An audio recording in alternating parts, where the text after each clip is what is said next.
Hello, everyone. Thank you so much for joining us tonight. We're really pleased tonight to be holding a mayoral forum on the issues of charter change, primary focus being on the public safety charter change. We have invited a number of the mayoral candidates. We have two of them already with us. We want to thank them both for joining us. AJ Awad is with us, as well as Kate Knuth. Thank you both so much. We may or may not be joined by others as the night moves on. We are going to start tonight by having about 10 minutes from Josh Martin. Josh is someone who studies City Hall extremely closely and has done quite a bit of research that maybe I could say demystifies the notion a little bit of a Department of Public Safety. What would that look like? Where has it been done elsewhere? We're also really pleased to have with us Walt McClure. Walt comes to us as a policy fellow at the Center for Policy Design at Hamline University. He's an expert on large system architecture, and we look forward to your thoughts. And we're pleased that NTN is agreeing to produce this great discussion tonight. And Val, maybe before we turn it over, maybe you could just take a moment about how folks can get involved in the conversation, those who are watching. For sure. We're live on YouTube, so there is a Q&A portion. During the discussion portion, you can put your questions into the chat, and I will make sure that they come into the discussion here on Zoom. So people can just type them, or if they want to tweet them or whatever, I'll keep an eye on everything. So I'll let you know if anything comes up. And if anybody in the Zoom call gets disconnected, just go ahead and pop back in. Typically, if you're not speaking, maybe keep yourself muted just so you don't distract whoever's speaking. And I want to also mention that one of our panelists tonight, and we're very pleased to have with us tonight, is a gentleman I was pleased enough to work with back in my days, but former Deputy Chief Greg Hessness. Thank you, Greg, for joining us. Sure. Greg will be an active participation in our conversation. So I'm going to, at this point, Josh, turn it over to you so you can spend some time talking about the public safety model, public safety department model. Sure. So my name is Josh Martin. I'm a resident of Minneapolis in the Kingfield neighborhood. I have followed the discussion surrounding the Public Safety Charter Amendment with interest since July of 2020. I've recently researched several questions regarding the structure of public safety in other cities in Minnesota and in the United States. This included research into what other cities have a Department of Public Safety.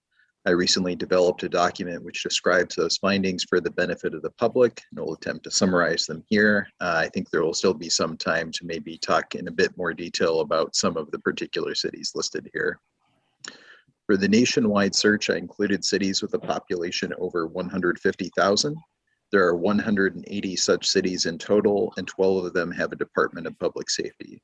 For Minnesota, I included cities with a population over 20,000. There are 59 such cities in total, and 9 of them have a Department of Public Safety. The cities in Minnesota I found with a Department of Public Safety are Cottage Grove, Fridley, Lino Lakes, Maplewood, Mankato, New Brighton, Plymouth, Richfield, and Woodbury. In addition, the city of Brooklyn Center is currently in the process of creating a Department of Public Safety.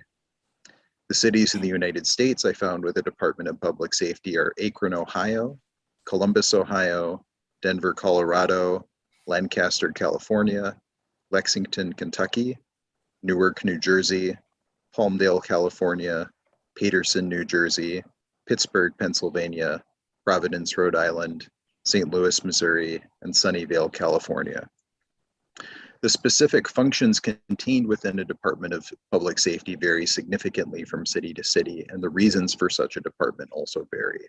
In some cases, the primary reason for the creation of such a department is for cost savings and administrative convenience, while others appear to fully embrace the idea of creating a holistic department with various approaches to public safety. Almost all of the cities I found included police within the Department of Public Safety, with the only exceptions being some cities in Los Angeles County in California, which instead fulfilled law enforcement functions by contracting with the county sheriff's department.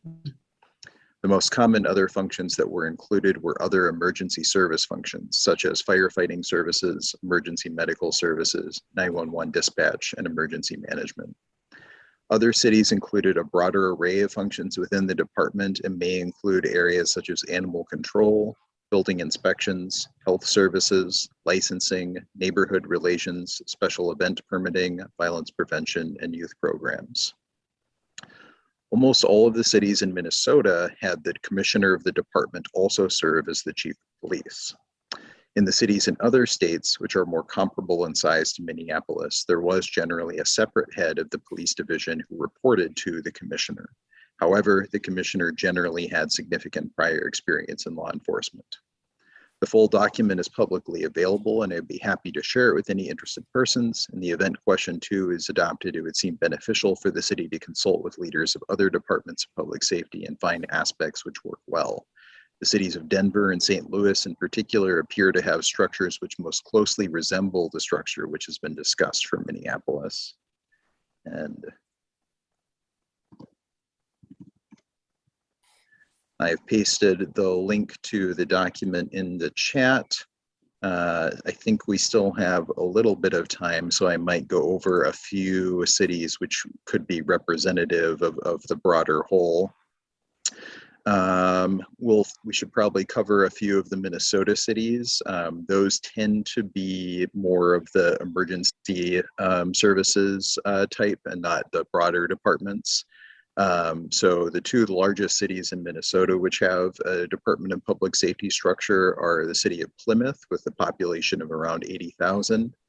The Plymouth Public Safety Department consists of the fire department, police department, and emergency management services for the city of Plymouth. Police and fire departments were merged in 2015 to streamline services and resources, and that department is housed in the public safety building. The director of public safety also serves as the chief of police for Plymouth. The city of Woodbury has a population of around 75,000. The Woodbury Public Safety Department is unique in how police, fire, and emergency medical services are delivered to the community. Police officers, firefighters, and paramedics work and train together each and every day. Many of the city's police officers work in dual roles as police officers and paramedics, or police officers and firefighters. This integrated approach not only saves money, it saves lives. And these descriptions are largely from the city's website, unless I note otherwise. The director of public safety is also the chief of police for Woodbury. Those are fairly representative of the structures that tend to be found in Minnesota. To give some examples of cities elsewhere in the country, I mentioned Denver and St. Louis. So Denver has a population of about 700,000, located in the state of Colorado. The Department of Public Safety unifies all the agencies tasked with ensuring Denver is the safest and most welcoming city in the nation.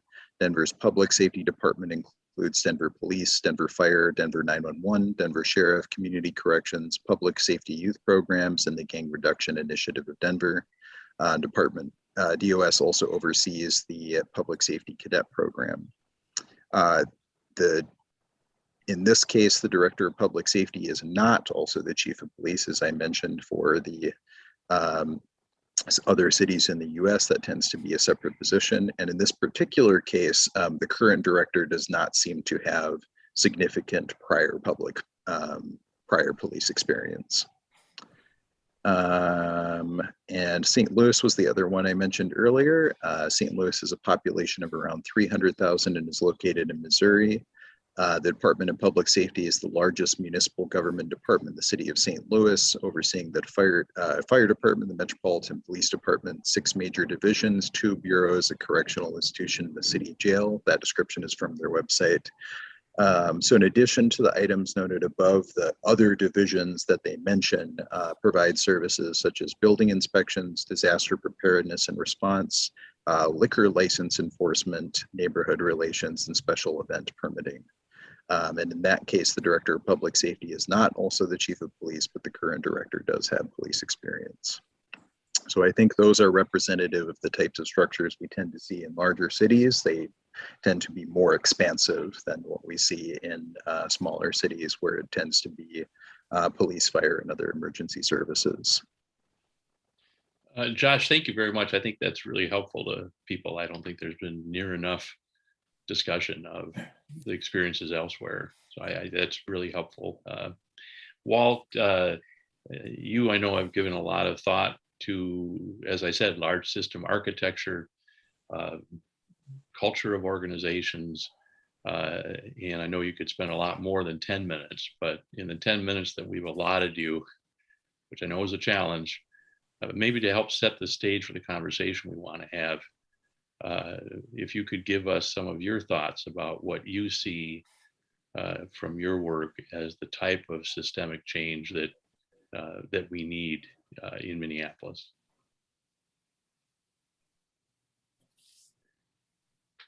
I think you're still on mute, Walt. Yeah, I was There you trying to keep out of people's way. Yeah, I want to start with a shout out. You asked me to talk for 10 minutes on police reform. Well, I can scarcely confine myself to 10 minutes on anything, but I would like to begin with a shout out. First of all, my organization's Center for Policy Design is not connected with Hamlin. It's an independent, nonprofit, nonpartisan organization interested in policy design. And if you Google up the Center for Policy Design, you will find prominently displayed there a new paper titled Straight Talk on Police Reform, the Charter Amendments and the Election. And in that paper, I clarify what police reform actually is, and then how each of the amendments might help or hamstring genuine police reform. So I will leave my thoughts about the charter amendments to that paper in the panel. So let's talk about police reform.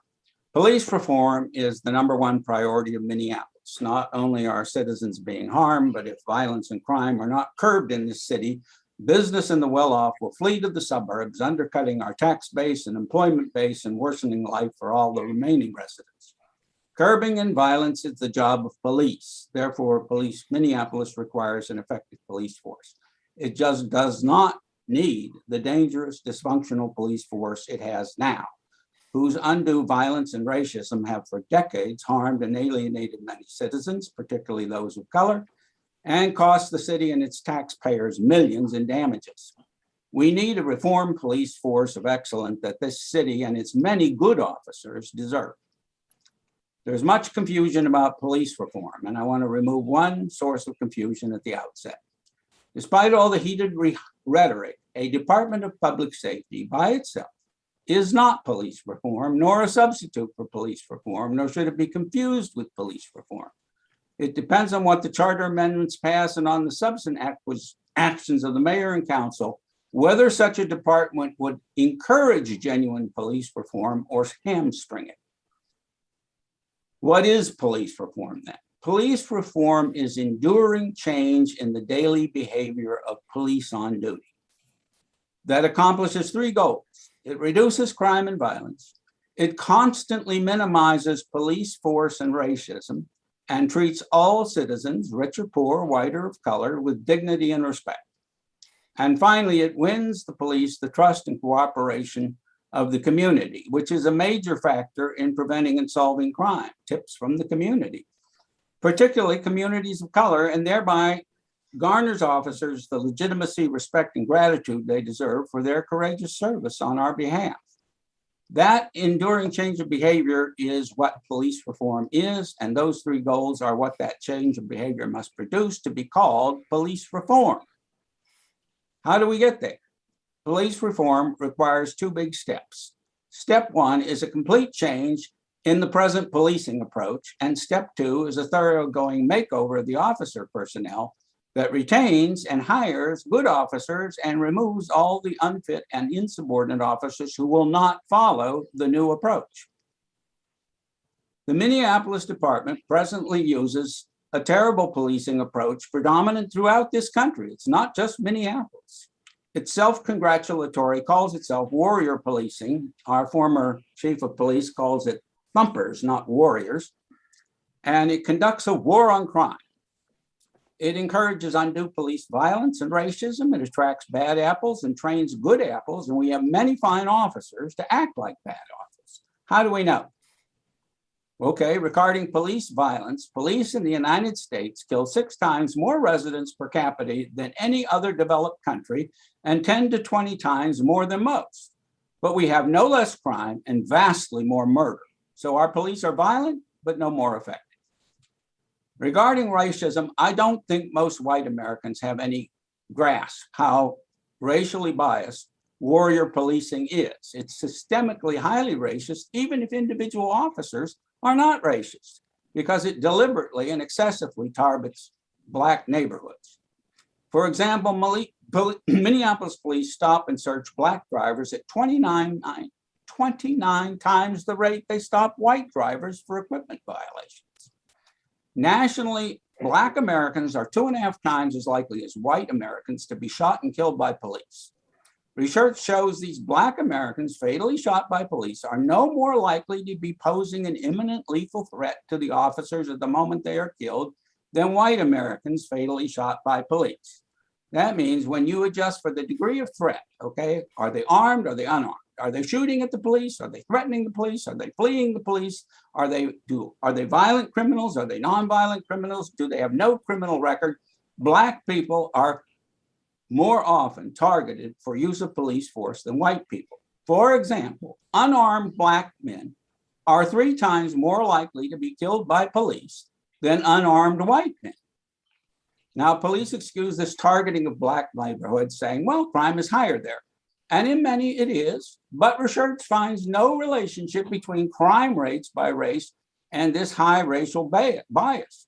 White officers dispatched to Black neighborhoods fired their guns 5 times more often than Black officers dispatched for similar calls to the same neighborhood. Blacks are by 4 to 1 the principal targets of warrior policing. Blacks and whites engage in drug offenses, possession and sales at roughly comparable rates. But depending on the state, Blacks are arrested 2 to 11 times more often than whites because they are targeted more often. The courts, incidentally, are also systemically racially biased. For comparable offenses, Blacks are incarcerated 5 times more often and sentences are 2.5 times longer than for whites. Now, that means we have this terrible approach, which we have to change. Police are trained in this approach. It's inherently, they spend 90% of their time on force, no time on interacting with citizens. And they're trained that criminals are everywhere and out to assassinate police, and any false move means the officer must shoot first to protect themselves. My point is, all who support the police, and everybody should, must remember we do not support our police by blindly supporting bad policing and bad officers. We support them by supporting good policing and good officers. We support them by supporting police reform. And so the state and city officials must recognize that if the policing approach itself is bad, their current efforts to legislate police reform by banning this or that specific misconduct are going to fail. It is the warrior approach and mindset of the problem, and this will always produce misconduct too numerous to list in any law. They can't be disciplined or legislated away. It must be replaced. The remedy is a good policing approach that alters the culture. So here are the 2 big steps. Step 1, what is the new approach we need? There is such a new approach. It's called the Guardian Procedural Justice Policing Approach. Research shows it works very well in the few places where it has been established. For example, in Camden, New Jersey, murder rates have been halved, open-air drug markets eliminated, and the solved crime rate has been raised from 15 to 65%. That's the best poster example of this kind of policing. Police use of force in killings have been significantly reduced, and people of this high minority, high poverty, and formerly excessively high crime city, it's still high crime, but significantly down, have begun to feel safe enough to let their children out of doors and now trust and cooperate with their police. Well, those are the three goals we want. How do they do it? Not just by initial training, but by day-to-day management. The Guardian Police principle is do no harm. Everyone comes home alive at night, not only officers, but suspects and bystanders. Officers are kept fully practiced in the use of force. They must deal with violent people. But unlike warrior training, they are equally drilled in interacting with citizens. And it goes on every day. Every incidence of force is reviewed by the officer and his superior, not to find fault, but to find out if they could have done better, used less force, used more patience and restraint. So if you want more on that, just bring up J. Scott Thompson, the brilliant chief of police of Camden, and listen to him describe how they got there and how it works. Great stuff, Walt. Maybe just another minute or so. Okay, well, this brings us to step two. And this is where the problem lies. You cannot adopt this approach unless you can remove officers who are unfit and insubordinate and try to undermine it. We have tried in Minneapolis to go somewhere towards this approach, to abandon warrior training in favor of a better approach. And it failed because the chief can't remove warrior-minded officers here. So if we're going to have police reform, we need a frontal attack on all these subtle obstacles that prevent the chief and mayor from moving problem officers. Otherwise, that's why we're here, Walt. I'm going to stop you there because great information. All right, and you can go to the paper and find the rest of the statement. And no, it's a great way to kind of really set the stage of the conversation we want to have. And Walt's paper is phenomenal. And Val, I'm hoping we can find a way to put that up for our viewers now and in the future as well. But I do want to jump to our conversation with our candidates. And I want to make sure, former Deputy Chief Hestnes, that you can be a part of that conversation. Okay, thank you. And as we move forward, please jump in with questions and concerns that you may have, because you have a very important perspective to add to this conversation. So I'm going to start with you, AJ, and then Kate, we'll let you jump in. And we'll start with maybe a way to get us going here is just to give you a chance to, in your case, AJ, what are the 2 or 3 most important reasons that you oppose the public safety amendment, at least drafted? Yeah, so the number one reason for me, and I have to say this, so for me, process dictates everything. I think communities of color have to have a visible ownership at creating something that's going to be transformative. So, and without that voice at the table in the assumption, it's problematic for me. I think we're not really getting to the root problem here. But then outside of that, substantively, I think the Professor Wall put it well. I mean, on my website is that actual language about removing ourselves away from this warrior style types of training and model of policing to something aligned the lines of guardianships. And I think that doesn't necessarily translate with this amendment. And I got tremendous concerns with 14 bosses. I think that's ultimately going to be problematic in the execution of peace and safety in the city of Minneapolis. And for me, we have to have meaningful, I would say, substantive, transformative reforms, but we can't do that just knee-jerk, policy or amendment creations through this process. It has to be done in a very thoughtful way. Thank you, AJ. And same question, but in reverse, Kate, what is it about the second public safety charter amendment that you believe is critical to make the changes we need to make? Yeah, well, thank you for the conversation tonight. I'm already learning a lot, and I'm Kate Knuth. I'm running for Mayor Minneapolis, and I support Charter Amendment 2 fundamentally because I think we need to move beyond the status quo of where we've been swirling around for frankly, a number of years and decades in Minneapolis. And I think we are having a lot of debates and dialogues, and you might even say fights, but ultimately, I think every person in the city agrees that where we are with policing and public safety in Minneapolis right now is not working to keep everyone safe, and it is actively harming some people. So as a systems person, a systems change person, the purpose of what we're trying to achieve really matters. And we're not trying to achieve policing. Policing is in service of creating overall safety in our community. And that's a big part of the reason I support a Department of Public Safety.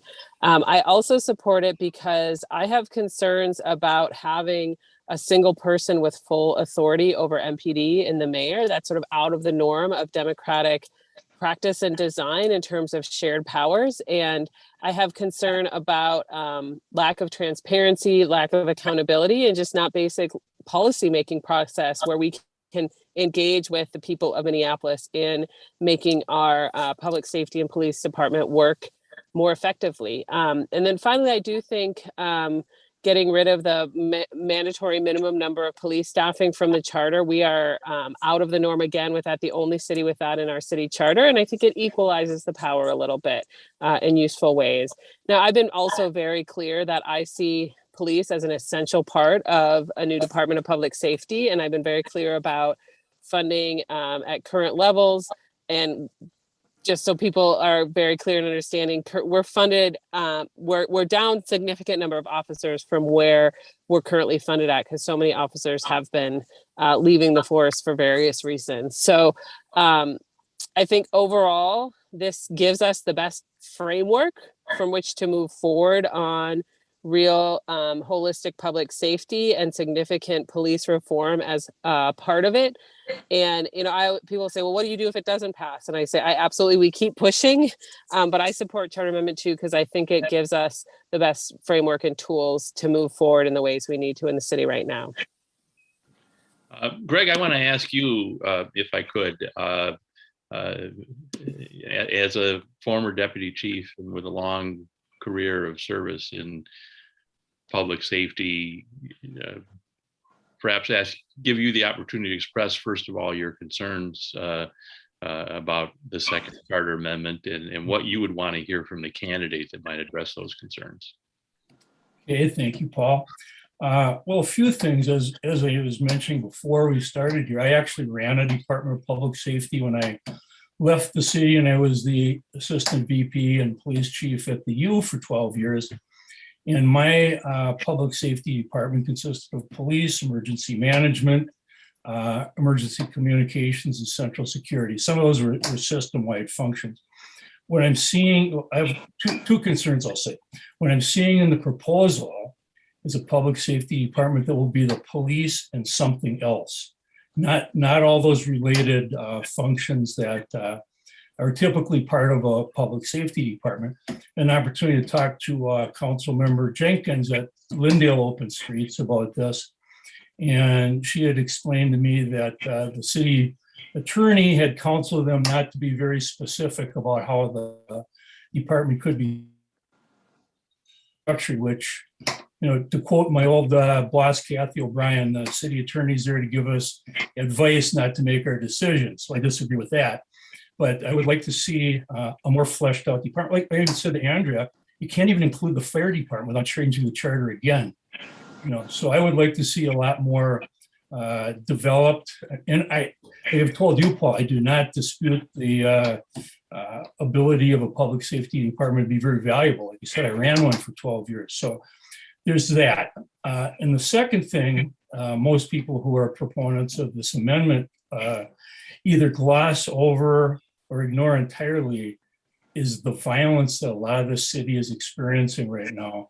I don't see how, honestly, I don't see how we restore safety in the city without a greatly restored police department. As you recall, I was a deputy chief during the Minneapolis years. And part of my responsibility, well, we needed three things to get over that. First of all, we needed the resources. We hired a lot of police officers. We needed a strategy, and that was Code 4, adopted from CompStat in New York, which was not, if I can just say, was not broken windows theory. That was, I said, that's kind of a blunt instrument, and code 4 was a scalpel to go exactly after the issue. And thirdly, probably most important of all, was community support. I mean, we did so much outreach to the communities. The mayor did, north side, south side. I spoke to all the church leaders, particularly the Black church leaders in the city. So what I'm saying is we have on one occasion clawed our way back from a really serious crime and violence problem. But those are the elements I think that need to be part of it. So thank you so much, Greg. I think, Kate, I guess my question for you, and I've confessed to everyone that I'm a very recent and perhaps hesitant convert to the second proposal. And candidly, the biggest problem I've had with it is the extent to which so many of those who have advocated for it, quite frankly, have, in my view, minimized the need for law enforcement. And when I tell individuals that I support the second charter change, they frankly don't really talk about the merits of the amendment, but they accuse me of insensitivity to the violence that's going on out there. But I think the kernel of truth in that is that the communication of those advocating for the second change, from my perspective, has kind of been missing that component of sympathy for the victims of crime and a recognition of this, and as a prosecutor, there are people that, we can address with mental health and others, but there are others that are just simply dangerous. And how do you address that? Because that really is the primary, I think, concern people have about that second change, is what people see as the underlying philosophy or ideology of so many that are supporting it. Yeah, well, I appreciate you asking this question directly, because I am very clear that I think it is unacceptable to have kids shot and killed in the city. The level of gun violence and community violence, sorry, like just went out. We're back on. And when I'm out knocking on doors or at community events, particularly on the north side, I am hearing, significant concerns about gun violence. It's probably the biggest, it is absolutely the biggest thing I hear concerns about. And we need to take that very seriously. And I think when I'm out listening, like regardless of proposals and details, what I hear is people want to be, well, one, reduce the gun violence, and two, be able to call the city for help and not fear who's going to show up, and know that it's going to be a useful, helpful response. And that to me is so eminently reasonable. Like that is absolutely what we want as a city. And, I digging into the research about how do we prevent violence, some of it is policing, and we absolutely need to dig in and increase our investigation and our solve rates. We need to have quick response if violence is underway, and investing in economic security, investing in young people and youth jobs.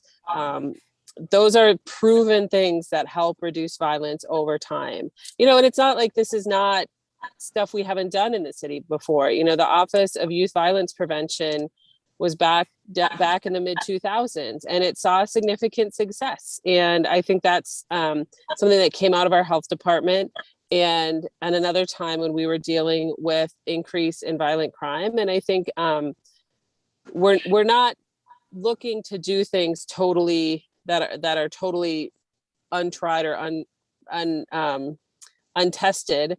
But we do have to ask ourselves, I think, to do things differently, because the system as it's operating right now is not keeping people safe. It's racially unjust in the ways that the previous presenter talked about. And, one of the things I'm increasingly concerned about, we're literally not going to be able to afford it in our city budget with the combination of police brutality payouts and workers' compensation. And it's significant financial risk from a fiscal management perspective. So absolutely, addressing violence is at the core of what we need to do. And I try to be very explicit with that and remind people that if all we're talking about is police is the only response to reducing violence, we're not having the whole conversation. It's an important part of the conversation, but we're not having the whole conversation we need to have. And AJ, I know from our conversations that we've had that you have talked a lot about the process and the need for a process. I have to ask you, and Kate, at some point you might want to comment on this too. There's a lot of confusion going on right now with what appear to be some directions from the city attorney. Greg mentioned those. I was pretty startled to hear council members claim that they were told they actually couldn't plan for a Department of Public Safety because the city attorney, at least many are saying, have told them that no, you have to wait till it passes to even working on this. I think that's just really strange to people. But I guess my question for you, AJ, was assuming, if you're successful as mayor, would you essentially tell the city attorney, well, you could take that opinion and put it in your pocket. We're going to work on this. Because that seems to be some real confusion right now, where the city council is saying they just have been told they can't even work on this until it's passed. Yeah. Well, I mean, this is the first time I've been actually just making a lot of phone calls today, so I'm not following current media with the city council. I would say, though, vote question 1. We do need to have a realignment within our city government. But for me, honestly, to the point that you made, Paul, just a second ago when you said that you're just a recent convert to the amendment, and for many people, the hesitations with supporting it is because a lot of communities of color's voices are left out. I mean, and there's when we connect this issue of crime rise, right? It's communities of color that are calling out for that attention. It's communities of color that are saying, we understand that we want to do something completely transformative for Black and brown communities, because this is not an issue that is burdening the mainstream audience of white folks in the Southwest and the Comas and other communities within the city of Minneapolis. And I think the broader community has to come to that realization, right? And understand who really has a stake in ownership on the true ramifications and the actual effects, the net impacts, right? And that's why I'm trying to center this conversation. Running for mayor in this moment, it wasn't something that I wanted to do. It was because fundamentally, if we're going to keep talking about fundamentals, communities of colors are continuing to be ignored. I mean, if you just listen to them, we'll start getting to the place that everybody's at. I mean, when we're talking about addressing crime right now, that's a priority that's on the top and centered on Black and brown communities, but in particular, Black communities. When we're talking about last year and the uprising and what triggered it, communities of color have been saying for decades, as Katie said, right, that we need to have transformative change. And I don't think the city has ever really got to a point where saying, okay, how are we going to do this? And are we going to actually let this community lead on this issue? And my message is we have to find inherent value, right, in that actual ownership with that creation of this new system. Now, I'm a fan of the new Department of Public Safety. I'm the guy that said abolish the MPD last year, right? So it's not that we don't need a new department. It's not that we shouldn't have a new department. We should have a thoughtful plan with communities centered in the conversation, making sure that we do build that fundamental trust. That integration that Gregory was talking about is fundamental, right? That's, again, absent in the amendment. But I don't even analyze the substantive parts of the amendment because it's dead in water when it doesn't meet that threshold of community engagement and validation, right?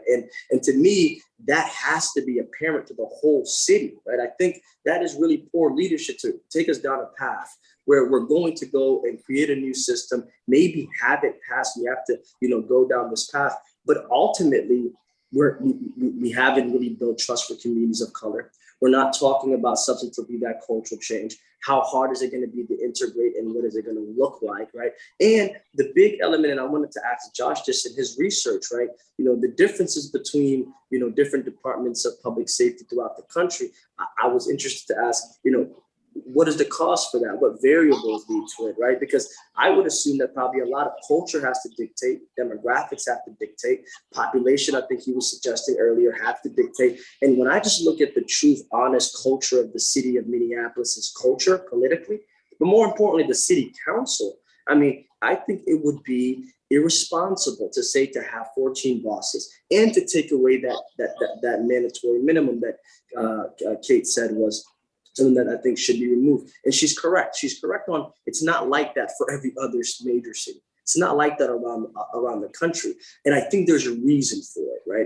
And I make the connection, right, when I'm analyzing this and saying, okay, if I'm coming into the mayor's office, what perspective should I have? And I think the biggest elephant in the room is those racial disparities within the city of Minneapolis under, our current system, where there is a lot of 14 bosses outside the MPD, right? So I think, all the points that the proponents are making for Yes for Minneapolis are fundamentally correct. We do need a new department. We need to have a public health approach to policing. We need to integrate those things, as Gregory said, but we need to validate that system, and we need to be thoughtful in it, right? And as far as policing is concerned, I mean, we know that those 14 bosses don't work in the other departments because of those racial disparities. So I just want to say we've been experimenting. I mean, this country is a democracy. We have layers of government.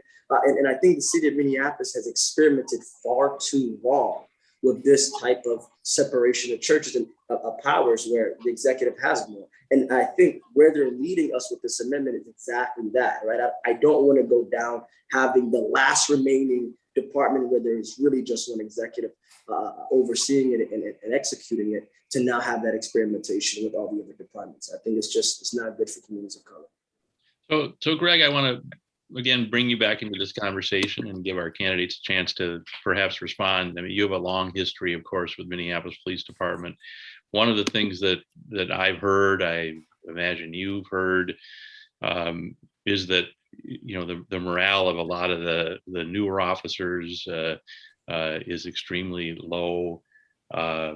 A gentleman by the name of Bill Doherty of Braver Angels made a really interesting comment to me. He said that he's had a program that involves connecting BIPOC members of the community with law enforcement, and there was a conversation he was involved in, and some of the same assumptions. This is Bill talking. The same assumptions that so sadly so many people make about Black men, people make about police officers. I found that interesting. That people have these prejudices about police officers, and there was almost but I guess how do you see that, Greg? What do you see the impact of these of the current state of things as far as the morale of the officers, to think about what Walt was talking to us about, those officers who want to be guardians, not warriors? How do we heal in such a way that those officers, in fact, want to stay with the department, and that we can recruit new officers? Yeah. Well, understood. Boy, I would say what disappoints me maybe the most is all the things we built that did that are gone.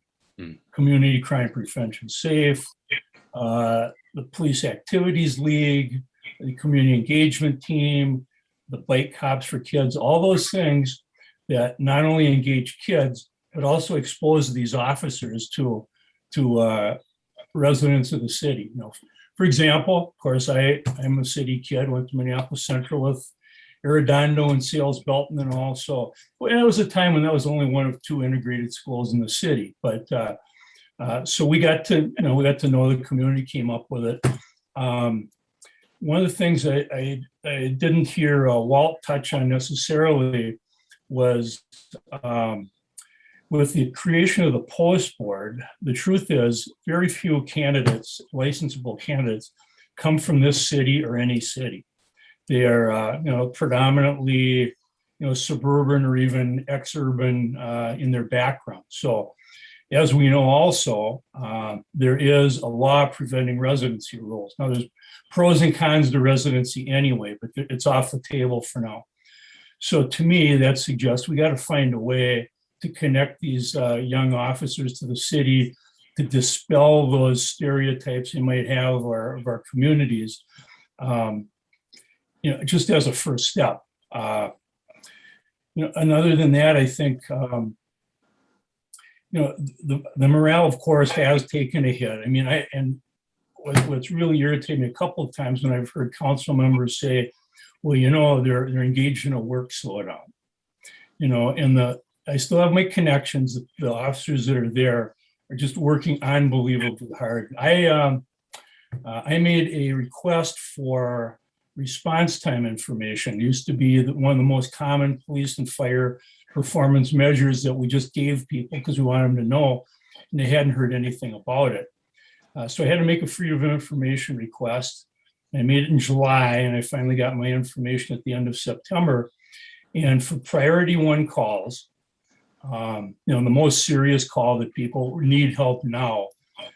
Before George Floyd, we had gotten to an 11-minute average response time for priority one calls. We're now at 15-minute response times for priority one calls. Nobody's doing a work slowdown on that. That's just how short they are. So the other half of that, like I said, mentioned the city council and alleging that there's a work slowdown in process. I don't think they can put together their actions in Powderhorn Park a year ago and where we are today. I mean, if any of us had a board of directors that we worked for say, we don't value you very much, and we don't even know that you're going to need to be around here for much longer. I mean, I'd start looking for another position, as probably some of them have. So yeah, morale is a real factor. But again, there's, as we rebuild the department, we've got to connect these people to the city. This isn't anything new. I started in 1975. A progressive police chief at the time, Jack Jensen, took everybody in my rookie class, and during rookie school sent us out for 3 weeks to work in community agencies. And we all came back, explained what all these community agencies did, and we had relationships for years forward. So. Thanks, Greg. And Kate, I guess to put you on the hot seat for a minute here, not a question I haven't asked others like Councilmember Gordon. I know I don't believe you were at that rally of Powderhorn Park, but there certainly are a lot of people that perhaps might support your campaign that either at the rally or agreed with the language that was used. If you're elected mayor, having run as someone in favor of this charter amendment, what kind of overtures can you make to law enforcement? There's gonna be a lot of skepticism. A lot of the officers are gonna say this is someone who wanted us to abolish police. Fair or not, that's gonna be what some are gonna be saying. How would you navigate that? How would you, to Greg's point, how would you communicate to officers that you do value them, you do want them around? What steps might you take to do that? Yeah, well, I really appreciate the question, because I think a lot of the work we need to do right now is bridge divides and across. I think a lot of the divides in our city right now are generational. But I will get to the direct question you're asking, but I think it's important to remember why we are even having this conversation about Charter Amendment 2 right now.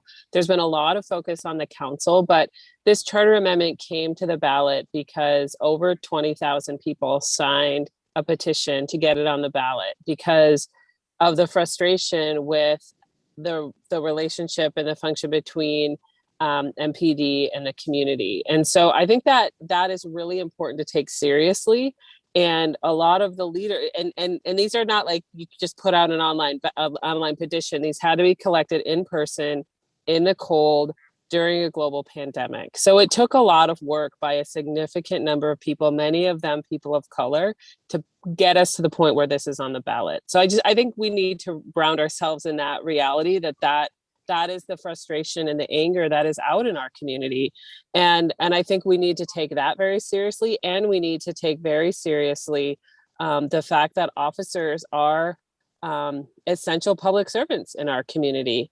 And I have been someone who throughout my entire career has been very clear about how much I value public servants and public workers. And I grew up basically the child of bureaucrats and public school teachers, and I see police officers in that same category. The officers we want in our community and that I think are essential for our community are public servants fundamentally at the core. And that is how I want our officers to see themselves. And so I think I absolutely have a track record as a public leader, as an elected official who's been very much a staunch supporter of whether it's school teachers or bureaucrats and state agencies or city employees. We absolutely need a leader who is clear in communicating about how important public workers are to the success of our city. And police are a unique part of that group of public workers, but I think it's super important. And, you know, I'm really actually concerned more broadly in our city government about the morale of city employees overall. You know, I think we have all been through this global pandemic. There have been, you know, a number of people leaving city government in pretty significant leadership positions. We have 4 interim directors right now of departments, which I'm not sure if we have a civil rights interim director, because I'm not sure if the one who left was replaced. I have not been able to get that question answered. It seems like it should be an easy one to get answered, but I have not been able to get it answered. And so we have a lot of work to do as a city, and I would, as mayor, to dig in to make sure that the people who work to keep our city working every day, police officers, public works employees who collect garbage, traffic enforcement, who make sure people are moving around safely. You know, there are so many amazing people who go to work every day to make the city of Minneapolis work. And we absolutely, as mayor, I will be a champion and a partner with those folks. But I don't want us to forget how we got here in terms of literally thousands of people organizing to put the question on the ballot that keeping the system the same is not okay. And I think we're actually really unified on the trying to operate in the same way is not acceptable right now for the people in Minneapolis and frankly for police themselves. So I think that's how I would answer that question pretty directly. So we're focusing mostly on the second charter amendment, but I want to move to the first one because there's a disagreement with at least the 2 mayoral candidates that have blessed us with their presence on that question. But since we are focusing on policing, AJ, from a police perspective, and I want Greg's perspective on this too. I know he has one, but from a standpoint of public safety overall, AJ, why do you believe that the first charter change, which I also support for the record, why do you think that as mayor you'll be better able to bring reform to the city if the executive authority of the mayor overall is strengthened in the city? Well, thank you for that question. I mean, I think the efficacy of the MPD really depends on that culture shift, because it is the only department left out right now. All the other departments are run unorthodox. It's run outside of traditional bounds. And I think this correction, right, that makes it much, I would say, with the proven record of what a executive mayor, legislative council looks like, is going to be, I would say, the best asset for the next mayor to actually do that cultural changes, to really promote, if the Department of Public Safety passes, to build trust into it, but to also to incorporate those other aspects of public health and public safety. I think, you know, for me, there's again, a little bit of, you know, shifting the ball there when it comes to, I would say, the opposition against Charter 1. It's not a concentration of power. This is not going to sway the city council. I mean, we're talking about an executive role. I mean, businesses are run like this. Board of directors, there's people that hold the mayor or the executive responsible. The people should be able to do that first and foremost. But in the separation, they still have the power of the purse. The audit department would be strengthened. They still have ordinances, so they're still crafting the legislation. So I don't really understand what all the, you know, hostility towards this, I would say, simple and neural correction would be. And for me, I'm looking forward to that type of, I would say, more executive tools in the tool shed of the mayor's office to be able to do that transformative change. So actually, former Deputy Chief Hesnes has a question here in the chat. I can answer that question for him. Kate, he asked whether you are undecided on the first charter change. I know you recently announced that you are opposed to the charter for change.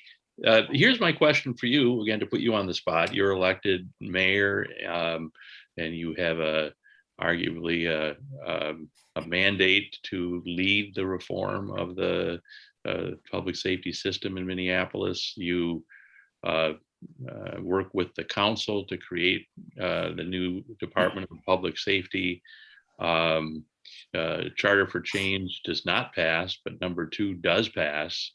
And you appoint the new commissioner, and then if it's 2 or 3 years, I guess at some point anyway, there needs to be a reappointment of that commissioner, and you find out you have 3 council members on the executive committee or 7 on the council as a whole, and they tell you, sorry, Madam Mayor, we don't like your commissioner anymore.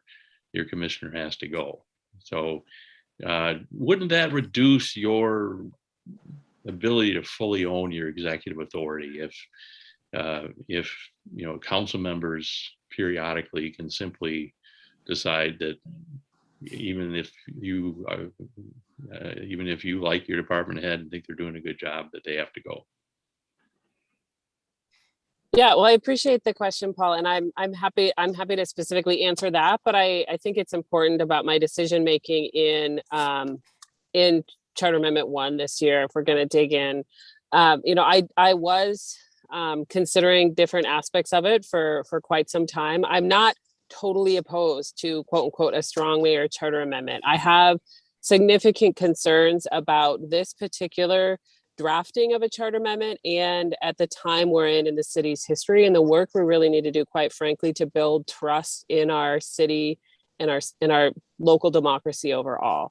So in terms of the specifics about this particular charter amendment, I have concerns about having to go through the mayor for data or for access to city staff and policy development. I think in theory it could work well, and I could also see a mayor kind of playing favorites among a council. And so part of the reason, one of the arguments I make is I am someone who's worked in large bureaucracies, likes to dig in on details, was thoroughly enjoying the presentation earlier about systems change. And so getting it right and getting that culture right from the beginning would be very important for it to work effectively. And I'm not totally sure if that will happen or not. The other piece of it is, as the city has moved in a more progressive direction, as younger people have gotten more involved, I think there's a lack of trust in how this was put forward by the charter, and frankly, the significant amounts of money being put behind it, where we're not even quite sure, $130,000 from the chamber, but who knows where that came from. I think it undermines some of our ability to build the trust that we need, particularly in this moment. And so, I have said for a long time, the people of the city will decide, and they absolutely will. But as I started weighing the different parts of a decision, that's where I came down. In terms of the specific about firing a department head, actually the piece that I am more interested, that you could have a department head that you like fired by the council or the executive committee. We're seeing this weaponized at the state level right now, with commissioners not being confirmed. It's highly problematic for the function of our state government. But honestly, as a city employee, and I'm a former city employee myself, one of the concerns I had is actually the mayor not being able to fire a department head that wasn't working effectively unless you get enough votes to do so. That is the bigger concern I have, frankly, than the council firing at this point, just because I think that is a really important part of executive authority. Like that is a place where I would be very interested in potentially changing our city charter. So, and even if we don't, I want to just, I do need to run here. And I appreciate this is digging in so deeply on the charter amendments. I loved getting the presentations at the beginning. And Josh, you have to run, Kate, but I don't want to let you go, and I want to give AJ a chance to comment, because I actually got a call myself from a reporter, which is always funny to me, because I always figure that they're calling me because they can't get anybody else. Paul say something, even if none of it. But no. The latest issues, Kay, I just want you to comment about the ethics complaint filed against the chief. And I have to be frank, I was alarmed, and it's become public now, but I was alarmed at the threatening letter from the city attorney to Abigail Sarah, who is the chair of the Police Conduct Oversight Commission, and whose work, frankly, is the basis for a lawsuit I'm involved in alleging the unlawful use of coaching to hide police discipline. This may not have directly to do with the charter, but maybe it's a softball question for you. It does seem to me that this complete power over the police department here this seems to me a symptom of that this attempt to silence Ms. Sarah with this, I think, specious complaint while ignoring, what the chief is doing. There's a softball question for you, but I just want you to comment on that before you have to sign off. Yeah, well, I really appreciate it. I have significant concern. The mayor has full authority over the police department. And frankly, it doesn't matter if he asked the chief to do it, if he gave a wink and a nod, if he ignored it. The fact is that it happened under the mayor's authority. And I think the politicization of our police department in that way is really problematic for the city. And I think Fry holds responsibility for that. I, like so many in the city, think Chief Arredondo is an exceptional public leader, and he is a child of Minneapolis, has such a heart for Minneapolis, and it's hard to imagine designing a better police chief, so to speak. And so I was really disappointed to see the politicization around the police department, and I think it's the mayor's job to make sure that doesn't happen. And so, yeah, I think that separation with Charter Amendment 2 and having really, frankly, more of a normal legislative policymaking and oversight than what we do currently is one of the reasons I support it. Okay, thank you for joining us. We really appreciate it. Yeah, thank you so much. Okay. Appreciate it. Yeah. Bye-bye. You, Kate. AJ, let me ask you, since we do still have you with us, if you get your wish and Charter Amendment 1 passes and Charter Amendment 2 does not pass, what will you do to make the city council feel like they're more of a partner in the setting of public safety policy? And maybe related to that, do you think Mayor Fry has gone too far in terms of asserting his complete authority over the police department? How would you work with the council if you get your wish and 1 passes and 2 does not? Yeah, so remember, I'm that unique candidate here that's actually in his own third way. I do want to have a new Department of Public Safety. So what I plan on doing is having a citizens assembly so we can actually do that hard work of looking at what that model looks like. And then have an accurate plan for execution and adoption by the end of the administration. So, that would be my ideal outcome is 1 passes and 2 doesn't and 3 does, and I become mayor, because then I think we do really have that genuine second bite at the apple where I think we could do justice in having a new Department of Public Safety. I have to just say something about when you guys were talking earlier about youth and Black youth in particular and the relationships and dynamics with law enforcement and police. Someone that I would say had a hard relationship with law enforcement, had a negative appeal, or I would say understanding of them, and then going into the man that I am now, really saying I want to be mayor and hopefully transform it, but not this way. Really, to me, comes down to why I'm not supporting number 2. I'm a democratic socialist, so I am to the left of Kate and both Jacob. And I understand where the creation of this amendment is, right? And for me, we have to be fair to say that there has been a major shift in how we view police in the city of Minneapolis, in the country at large. And I think there's an onus on us, specifically me as a millennial, who really is going to be that meek who inherits the earth, I would say, and really setting a good example for the next generation of what it means to get cultures to change, get systems to change, but also have that root understanding that policing is something that is honorable, that should have integrity, that we should be championing and really exposing to our kids in a positive light.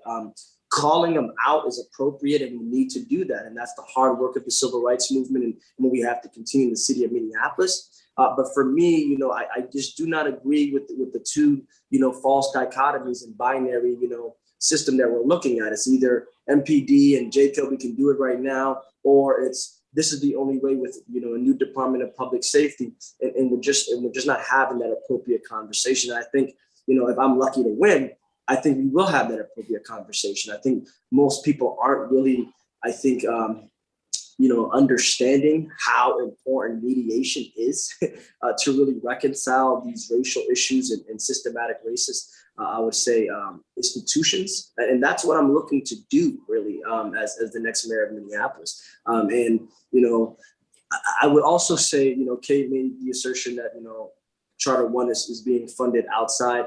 I mean, you know, to me, I don't know why we use, you know, different arguments for different contexts, but I mean, question 2 has $1 million worth of funds that has been really spent in the city to really, and in the name of Black and brown communities. I mean, I think she's right and very accurate to say that 20,000 signatures have been signed. I would say that it is disingenuous to say a lot of Black and BIPOC people led those, you know, those door knocks. I know particularly one person, if you read the Saha Journal, who used to work for Yes for Minneapolis and left because, you know, they were being tokenized as a person of Indigenous background. And to me, that's my experience with how this, and I understand it more intimately, I think, because I am of the left.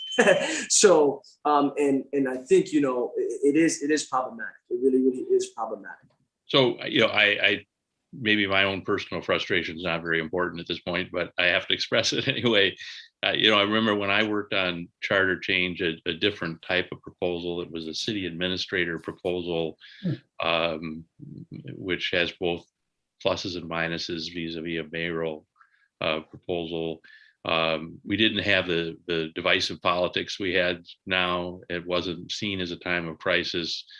Everyone said, well, it'll take a crisis for us to make change. Now people are accurately, and I myself have said that charter change should never be about personalities. So now it seems to be, if you like the city council, you're for the second charter amendment. If you like the mayor, you're for the first charter amendment. We're planning a government system for hopefully the next 100 years. So you kind of can't win, at least from my own personal perspective. You can't get people interested in charter change unless there's divisive politics going on. But if you have the divisive politics, you're voting for it for the wrong reason. So I don't know what the solution. You know, what I want to do is maybe you're not ready for this, Josh or Walt, but you guys kind of started us off with the conversation. It sounds like we have a good number of viewers, which is great. I don't know if we have questions from the audience per se, but Josh, I know you far more than me, frankly, have been watching city council meetings. I confess that I'm sure you watch far more than I do. And how do you comment on those who, I'm interested in your thoughts and what you've seen and heard. You know, the criticisms of the second charter amendment have largely been that there just hasn't been any planning. There's no plan.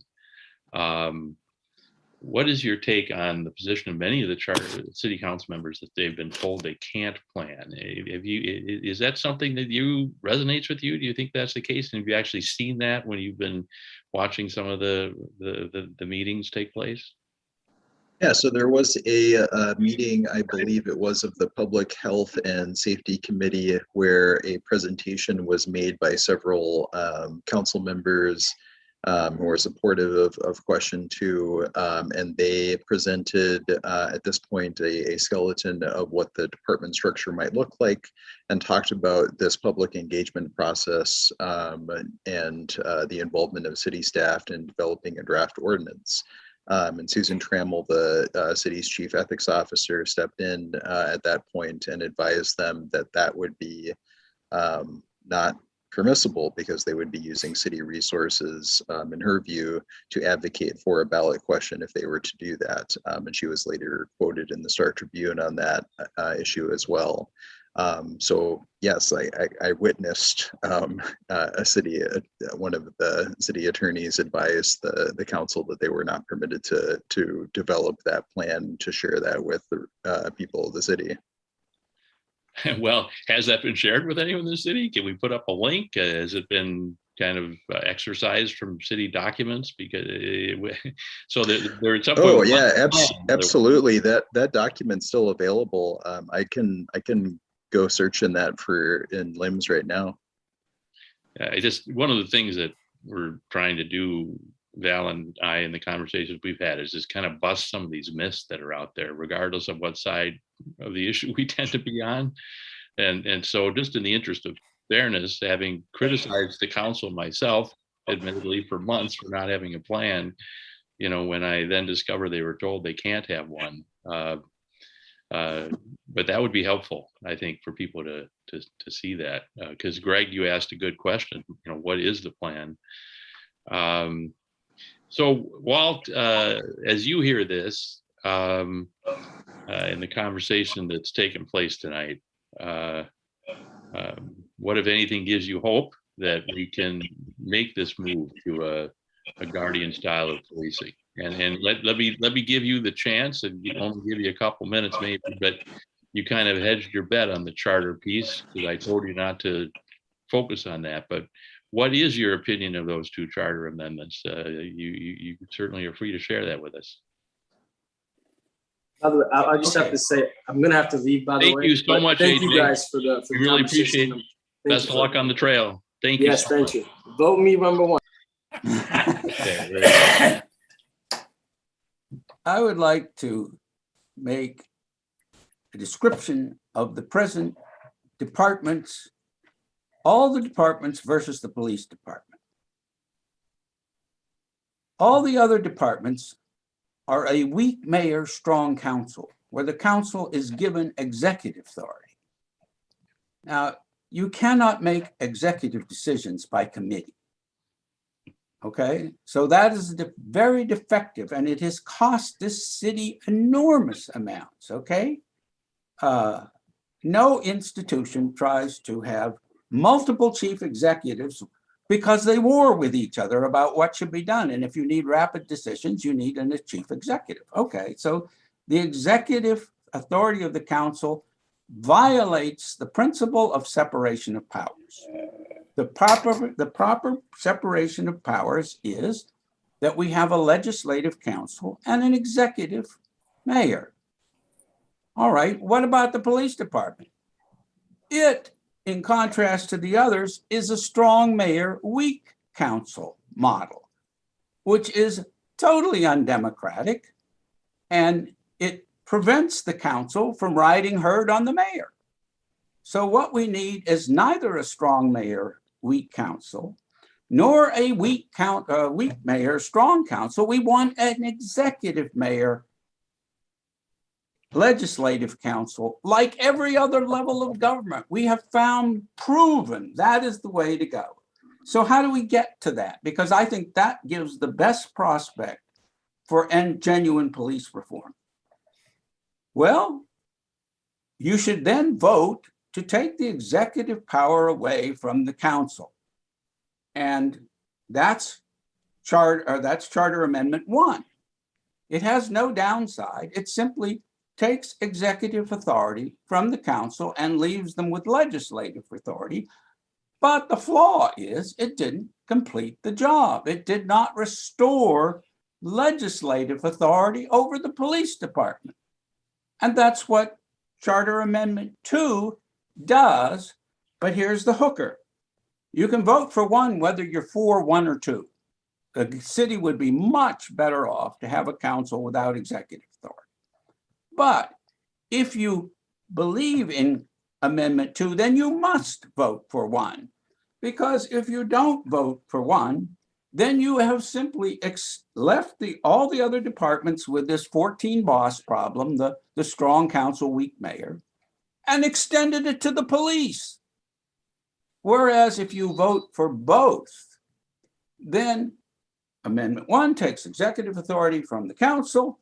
Amendment 2 gives legislative authority over the police back to the council. So it has legislative authority over all departments, and the mayor has executive authority over all departments, and we've completed the job. So the hooker is, if 2 passes and 1 doesn't, we've extended the 14 boss problem to the police. Now, how far are we going to get with police reform when we have a 14 boss problem in the police department? On the other hand, if we could have both amendments, then we have a proper legislative council, executive mayor model. We've done the job. And that's gives us the best prospect. Now, I could go on what you do with that authority and so on. But that's all in the paper, and my current remarks are in the paper. So my advice is please read the paper. And I hope the candidates will read the paper. And if they want to discuss how we get there with me, I would be delighted to talk with you.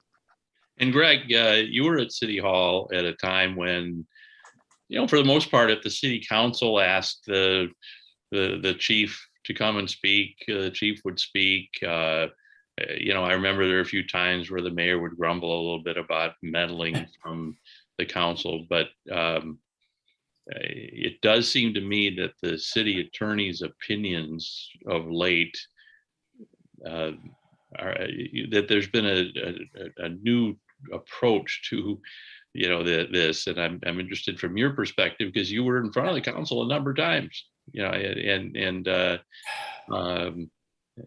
you wrote a good letter to the editor making exactly Walt's point, the legislative executive. But in your view, how has that changed, that interaction between the council and the police department since you've been? I'm a little bit out of it, but it just seems to be there's animosity now that didn't used to be there. Example is when I was the 5th precinct commander, reported to the chief and the mayor, but I got calls from the council every day. I got calls at home. Joe called you probably 5 times a week, right? Yeah, and another story. But and we would do our best to achieve what the council member and their constituents wanted if it was a proper thing. Wasn't always a proper thing, but whenever it was.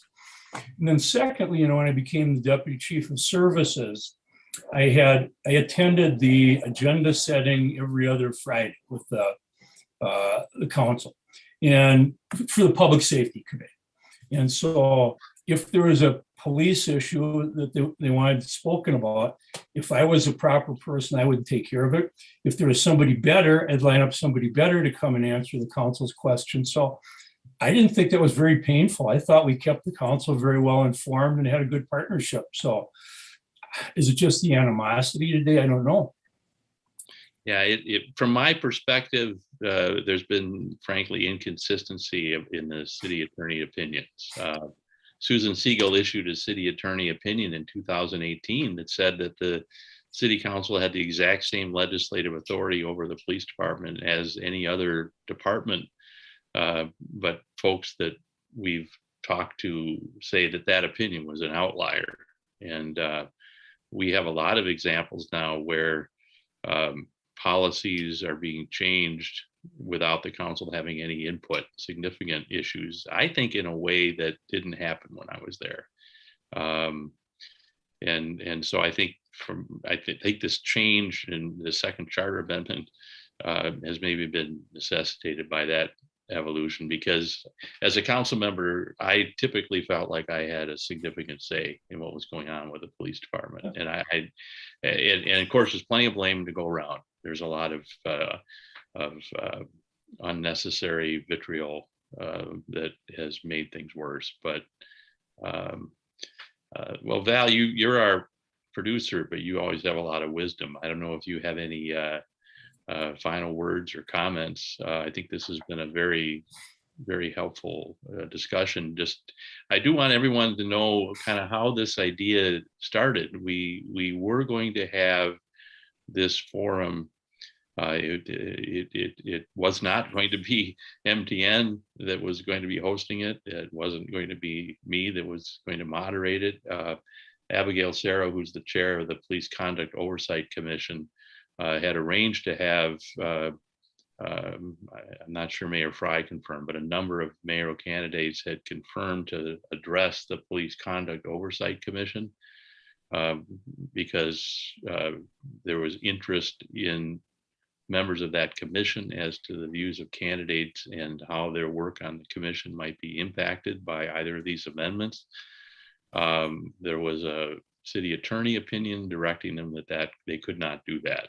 That it was political activity that the PCOC could not engage in. So I want to thank you, Val, and NPN, because we decided this was an important conversation and we needed to have it. And And I'm Yeah, glad. no, this has been a great conversation, all the way around for everybody. And I have my own opinions about why things ended up the way that they did, but I'll keep those to myself. I tend to be the one who's always a little more conspiracy minded about the government. So, but no, this has been excellent. And I really think that between Josh's research and Walt's paper and the things that we can share out, that this has been super informative for the voters. So I'm super happy to have all of you here, and thank you for doing this. Well, thank you, Val, for making it possible. And thank you, everyone, for your participation, Josh and Walt and Greg, and of course, our 2 candidates as well. And for all of those who are either watching now or Val may be watching this on YouTube on replay as well. Absolutely. And I think when they're even watching it on replay, Josh was kind enough to put several items up in the chat. So folks can take a look at that. So there's a lot of things that people can look at to help them finalize their views before the end of the election. So everyone have a great night, and thank you so much. Hey, Paul, Josh. Val, do I need to put the paper up on the chat? If you would, well, that'd be great, and I'll share it publicly. That's All perfect. right, let me try and, what did I do here? I'm supposed to be getting the chat. Type message here, okay. Just put your link in there, and I will make it happen. We're still live. This is, I guess, the after party.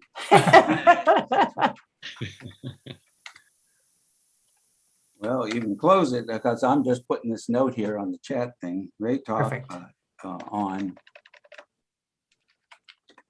police reform. I'm impressed that you can do that, Walt. I wouldn't know how to do that. I just pressed the chat button and it says put your message here, so I'm putting it here. Josh, thanks a lot. That was good information to have. At center. I have to, Val, I completely forgot that the Josh we're talking about here is the same Josh that was grilling me on the Wedge Live podcast. I didn't even, isn't that just ridiculous? I didn't realize that. And then I finally realized, oh, that's the same guy that was grilling me last week. Okay, I've got it down there to everyone. And what do I do something now? Hit enter and it should pop over to all of us. There we go. Okay, good. Got it. All right. I think we're good to go.